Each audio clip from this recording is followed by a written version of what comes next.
It's shocking to see fighter jets flying overhead, to hear the sound of artillery. It's shocking to have to leave your home, not knowing when you're going to come back, and if it's safe, if it will ever get safe. I'm Hiba Morgan, Al Jazeera's correspondent in Sudan, and between us, the power struggle between the Rapid Support Forces and the Sudanese army has been devastating to millions, including my own family.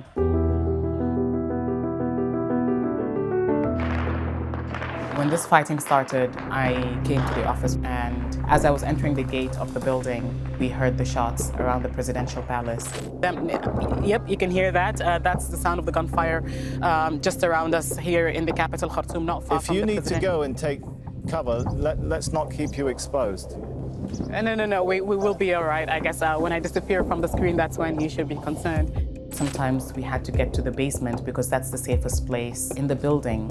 There was always a question of when is it going to be safe to go out, because we were told that the high buildings around the central parts of Khartoum had snipers.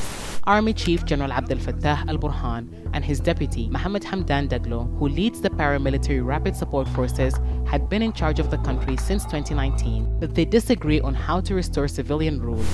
It's a power struggle between two army generals, with civilians caught up in the middle. It's a power struggle for Sudan's resources, for Sudan's wealth, for the highest seats in the country. I was born in Sudan and lived in various parts of the world, but eventually settled back home with my mom and my family. My family had to leave the home that my mother and I built. I'm not sure when we're going to be able to come back.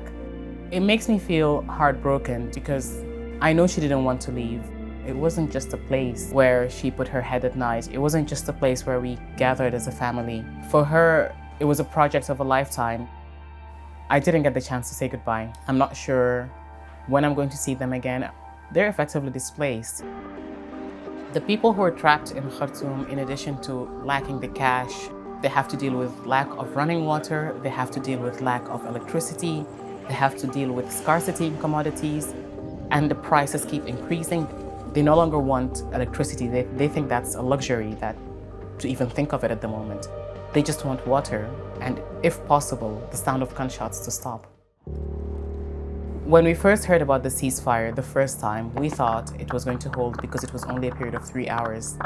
That did not happen. We could still hear the artillery strikes. And so the second time and third time, we were less optimistic. The fourth time, we knew that evacuations were happening, so we were a little bit more optimistic because we knew that the two sides, no matter how brutal they are, they don't want to affect the foreigners.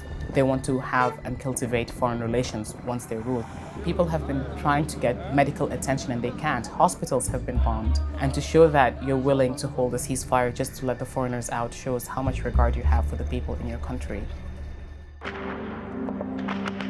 When you look at the general command of the army, where there's been a lot of fighting, just about 4 years ago, people were rallying up around the general command, demanding that the army overthrow former President Omar al-Bashir, and they did that. Seeing this happening and unfolding right before my eyes, in a place where just 4 years ago was so full of hope and so much spirit, it's heartbreaking. It's heartbreaking because the youth, instead of having to focus on their future and trying to build up a country, are now trying to pick up the pieces, the rubbles, trying to pick up the dead ones on the street and trying to help people leave the country as opposed to trying to get people back to try to build this country. For a country that has so much potential, to see it come down to this level is devastating.